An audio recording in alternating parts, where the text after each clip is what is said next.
Hello दोस्तों, स्वागत है आपका एचपी स्टोरी एंड जोक्स में। आज की हमारी कहानी है महारथी सूर्यपुत्र कर्ण की। कर्ण महाभारत के उन पात्रों में से हैं जिन्होंने जीवन की प्रतिकूलताओं से संघर्ष किया।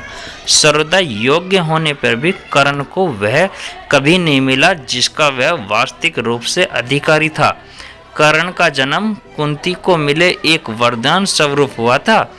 जब वह कुंवारी थी तब एक बार दुर्वासा ऋषि उनके पिता के महल में पधारे। कुंती ने 1 वर्ष तक ऋषि की आदरपूर्वक सेवा की। कुंती के स्वभाव से प्रसन्न होकर उन्होंने दिव्य दृष्टि से यह देख लिया कि उसका विवाह पांडु से होगा तथा उससे संतान नहीं हो सकती। इसलिए यह वरदान दिया कि वह किसी भी देवता का स्मरण करके उससे संतान प्राप्ति कर सकती है। एक दिन कुंती ने उत्सुकतावश कुंवारेपन में ही सूर्यदेव का ध्यान किया।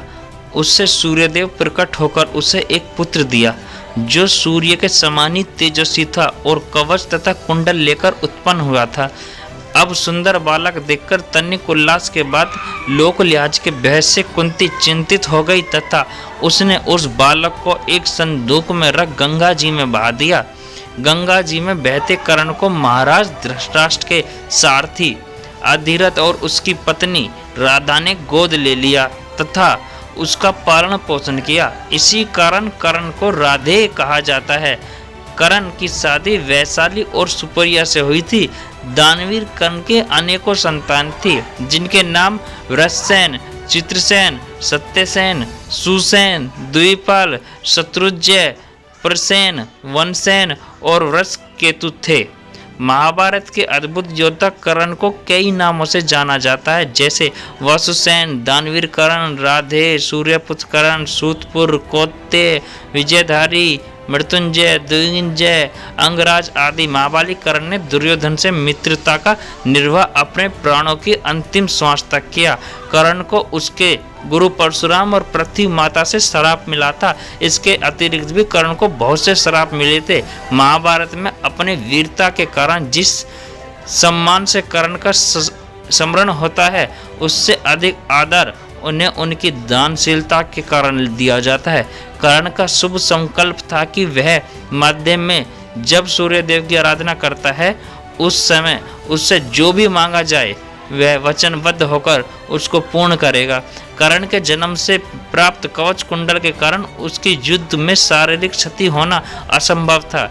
तब अर्जुन के पिता इंद्र ने भिक्षु बनकर मध्याह्न पूजा के समय कवच कुंडल की मांग की। इस प्रसंग में सूर्यदेव द्वारा पूर्व में ही सतर्क करने पर वचनबद्धता पर दृढ़ रहकर आसान भविष्य का पूर्वानुमान होने पर भी इंद्र को कवच कुंडल का दान देना तथा प्रत्युत्तर में वरदान लेने से इनकार करना महाभारत की विविध चरित्रों में कर्ण को सर्वोत्तम स्थान पर पहुंचाता है। इस प्रकार प्राण की परवाह न करके अपनी प्रतिबद्धता अनुरूप दानशील कर्ण का नाम चिर स्मरणीय रहेगा। इसी प्रकार महाभारत में कर्ण का एक और प्रसंग उल्लेखनीय है। महाभारत का युद्ध चल रहा था।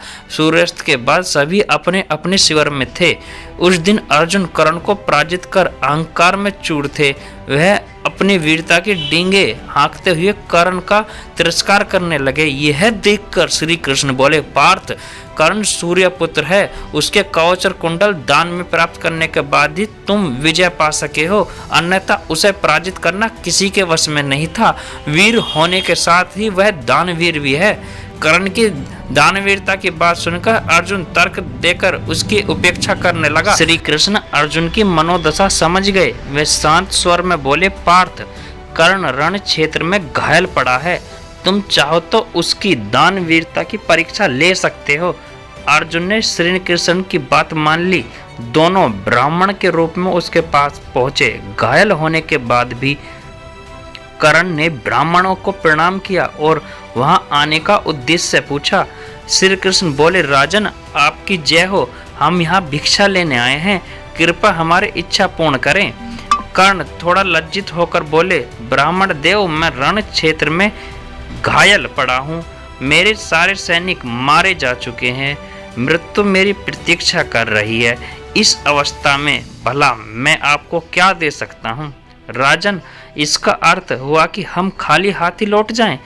किंतु इससे आपकी कीर्ति धुमली हो जाएगी। संसार आपको धर्मविहीन राजा के रूप में याद रखेगा। यह कहते हुए वह लौटने लगे। तभी कर्ण बोला, ठहरिए ब्राह्मण देव, मुझे यश कीर्ति की इच्छा नहीं है, लेकिन मैं अपने धर्म से विमुख होकर मरना नहीं चाहता, इसलिए मैं आपकी इच्छा अवश्य पूर्ण करूंगा। कर्ण के 2 दांत सोने के थे। उन्होंने निकट पड़े पत्थर से उन्हें तोड़ा और बोले, ब्राह्मण देव, मैंने सर्वदा सोने का ही दान किया है, इसलिए आप इन स्वर्ण युक्त दानों को स्वीकार करें। श्री कृष्ण दान स्वीकार करते हुए बोले, राजन, इन दांतों पर रक्त लगा है और आपने इसे अपने मुख से निकाला है, इसलिए यह स्वर्ण झूठा है, हम स्वीकार नहीं करेंगे। तब कर्ण ने घसीटते हुए अपने धनुष तक गए और उस पर बाण चढ़ाकर गंगा का स्मरण किया। तत्पश्चात बाण भूमि पर मारा। भूमि पर बाण लगते ही गंगा की तेज जल धारा बह निकली। कर्ण ने उससे अपने दांतों को धोया और उन्हें देते हुए कहा, ब्राह्मण, आप यह स्वर्ण शुद्ध है, कृपया इसे ग्रहण करें। तभी कर्ण पर पुष्पों की वर्षा होने लगी। भगवान श्री कृष्ण की स्तुति करते हुए कर्ण बोले, भगवान, आपके दर्शन पाकर मैं धन्य हो गया, मेरे सभी पाप नष्ट हो गए। प्रभु, आप भक्तों का कल्याण करने वाले हैं। तब श्री कृष्ण उसे आशीर्वाद देते हुए बोले, कर्ण, जब तक सूर्य, चंद्र, तारे और पृथ्वी रहेंगी, तुम्हारी दानवीरता का गुणगान तीनों लोकों में किया जाएगा। महाभारत के अद्भुत योद्धा कर्ण को कई नामों से जानते हैं, जैसे वसुसेन, दानवीर कर्ण, राधे, सूर्यपुत्र, सूतपुत्र, कौंतेय, विजयधारी, वक्रतन्या, मृत्युंजय, दिग्विजय, अंगराज आदि। दोस्तों, आपको हमारी वीडियो कैसी लगी? अगर आपको हमारी वीडियो अच्छी लगे हों तो वीडियो को लाइक करें, चैनल को सब्सक्राइब करें। आगे भी इस चैनल पर ऐसी वीडियो निरंतर आती रहेंगी।